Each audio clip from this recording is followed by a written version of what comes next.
Imagine being 16 years old. You are studying with your brothers and your friend at your local library.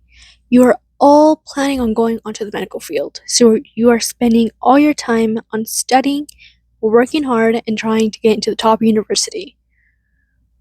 Then all of a sudden, your library burns down. Military starts coming into your hometown. Bombs and mines are being placed. There's recklessness with the Tiger Tamil group. The government cuts you off completely. You have to save strangers. You have to abandon your hometown, leave behind your family, your friends, to the point where you had to leave behind your country.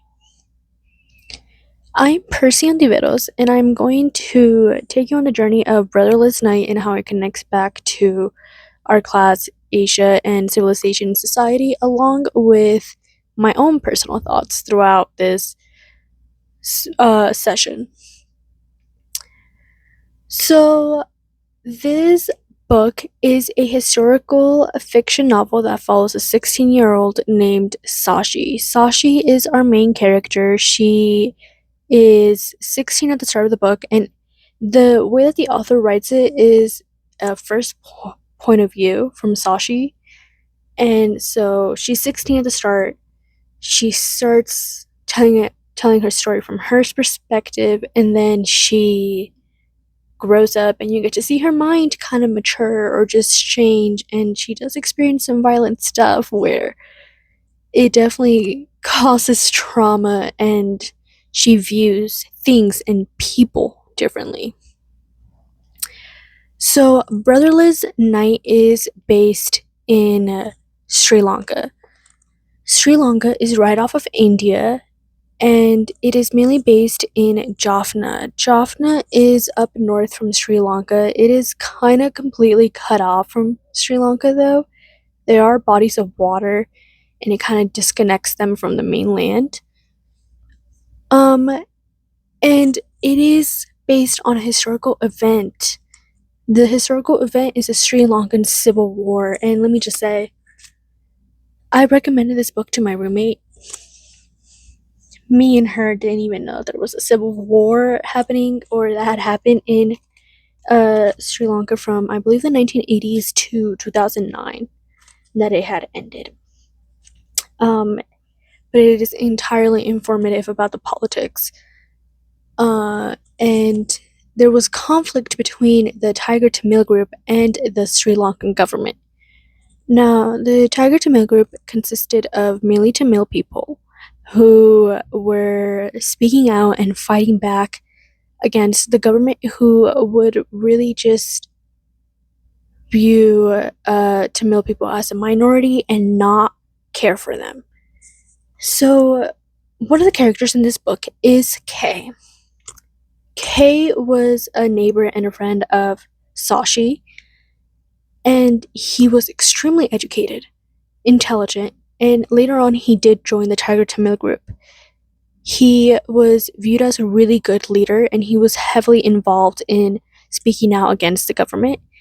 I am going to read to you a demand that he and the Tiger Tamil group had demanded from the government. And I feel like what he pointed out really does tie back to our class. So on right off the chapter 13, he says, an immediate halt to Sinhalese colonization of traditional Tamil lands, release of all young Tamil men held under the Prevention of Terrorism Act, formation of an interim government for the Tamil homeland, and the departure of Sri Lankan security, including both the army and the police, from the northeast Tamil areas. I want to tie every single point to what we have learned in class. So first of all, starting with colonization. Sri Lanka was colonized by the British, and it did leave British colonial powers along with the Sinhalese colonization power. Because of this, you get to see discrimination. You get to see discrimination between the Sinhalese people and the Tamil people. The government really put more priority towards the Sinhalese. Um, and Tamil people were, again, seen as the minority. There was this one scene where Sashi's mom tries to tell the soldiers, "Where's my son? Like, can I know more about my son? Where are you taking my son?" And the soldiers kind of like make her look a little bit crazy. Like, what are you talking about? Or so and so. And they mock her in her language in a broken Tamil. And you see this is something that's repeated by the soldiers. They speak broken Tamil, don't really care about having a connection with the civilians. Along this, another thing that I do want to tie this back to is what this had left behind, which was military power. So, in this case, the military power was discrimination, kidnapping, along with you do have a chapter where it mentions a young girl that had to um, go through being raped. And I want to start off first with how this can also do with women in politics, not just in Asia, but all over the world. Um, there is this one quote: "If the men will not do something, the women should." Pages 115 to 116. This is in context of the mothers of Jaffna creating an organization called Mothers Front, where they demand to the government, "We want our sons back, and we will continue speaking out about your own abuse of power towards the people of Jaffna." And they get their sons back successfully, might I add. They do this whole march, they organize everything, they storm into the government's building. It's completely empowering. But with that, there is that question of who is getting silenced, who is getting heard, who is getting listened, and so on. And with that, it has to do with the women who were assaulted and being taken advantage by the soldiers. Along with the military power, it is kidnapping and discrimination. So, more earlier on in the book, you do start to see how the military thinks that all Tamil civilians are a part of the Tiger Tamil group. So they start at first, they take away their bikes and tell them, it's kind of like a symbol of, if you're riding your bike, you're part of the group. Well, I personally don't. When I read that, even Sashi, she writes how she's like, my brothers can no longer ride their bike. I can no longer ride my bike. And even later on, there is this one teacher of Sashi, her name is Anjali, and she is somebody that, even though many were afraid to ride their bike, she rode her bike, and Sashi really looked up to her. But with that being said, there were just kidnappings done by military. Not just by military, though. Also the Tiger Tamil group. I thought at the beginning while reading this book that what the Tiger Tamil group was doing was a good thing. They were fighting back against what the government was, how they were mistreating them.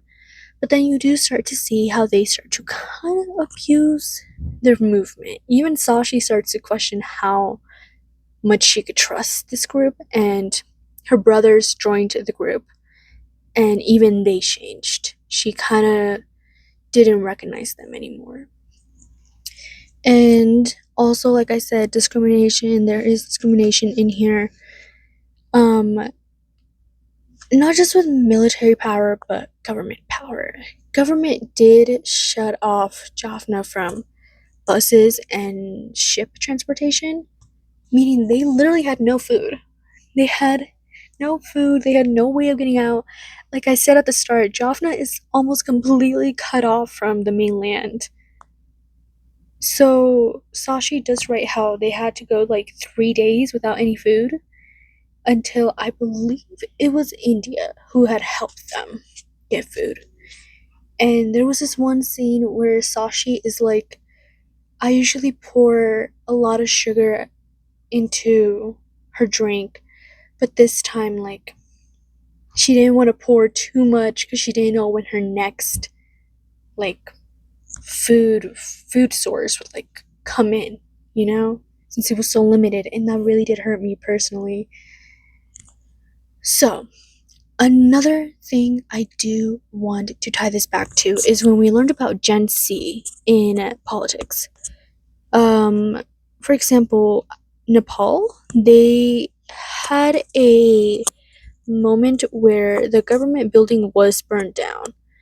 And when talking about Gen Z in politics, we even now see that Gen Z has done a lot of movements on a lot of issues, whether it's discrimination, politics, or world struggles and stuff like that. They have taken it to the streets and marched and spoke out against the government and those in power. In this case, a lot of the people that joined the Tiger Tamil group are younger people. And I feel like that does create kind of like the way they go about, the group goes about. There's a lot of students, there's a lot of young students, medical students, who are in this group as well. But some people had to leave behind their education to join this group, like Sashi's brothers. They were also planning on going into the medical field, and then along with Kay, and then they had to completely abandon everything to join this movement. And even like Sashi just kind of, there's a quote, I didn't write it down, but there is a quote where it's like she confronts I think one of her brothers, and they're like, you dedicated your whole life to studying, to just abandon it. Which it really does. It can say a lot. Talking about a quote that says a lot. I do want to talk about a quote that I feel like ties the whole book together. And that will be the quote in page 263. I want it to be written down as I know it happened, not the government's version, and not the tiger's version, not the Indian version, ours. So, to wrap this up, this book, when finishing it, like I said, it is a storytelling book, so it goes from first person point of view from Sashi, and it's like you're reading her diary, and then in the end, she just completely addresses the reader. I'm going to read you actually the final line in the chapter. And while I'm looking for this page, I do want to say that when I finished reading this book, I was left in complete like devastation. Like, I was completely devastated, and I felt grief because the way that the author writes it is in a way where you get to experience kind of like this war with the character, and you feel that grief. So it finishes off with, you must understand, this is not the book for which an Anjali died. You can find that book in your library. This is the one next to it on the shelf. I can promise you there will be another and another. Whose story will you believe? For how long will you listen? Tell me why you think you are here, and that will be as true as anything I can say. That quote is, when I read that quote, okay, let me just say, I did cry.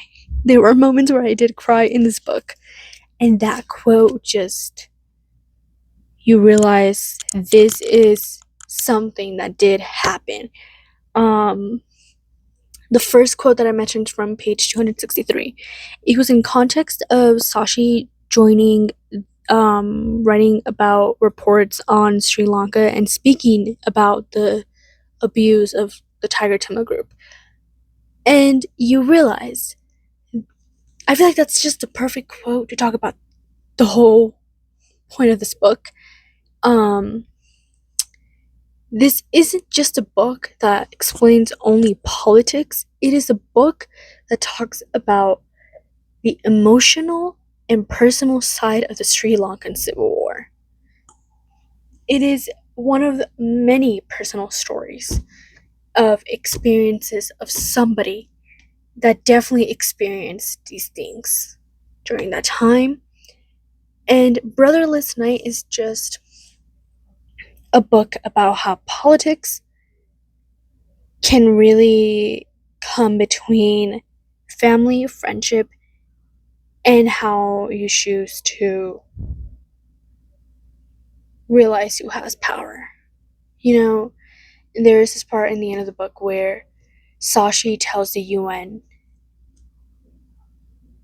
that although the Tiger Tamil has been cornered by the government, there are innocent civilians in between that ceasefire. And Sashi's kind of like telling the UN, can you please just intervene, try and save and evacuate these people? And UN tells her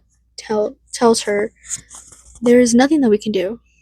And reading that line, me personally, I was kind of like devastated and I was frustrated because I'm like, what do you mean? Like, there are innocent civilians caught between this, and it's like I said, it's not just a political book or a fictional book. This is something that actually did happen, you know? Brotherless Night, and the author, I'm gonna try and pronounce her name right, Gainshanon Nanthan, really does an incredible job in writing how family and friendship was completely torn apart during these times. And that's how I just really want to end it with. This is a must read. Amazing book. Must read. Completely recommend to anybody. I recommended it to my roommate. I recommended it to my family and friends online. And yeah, thank you.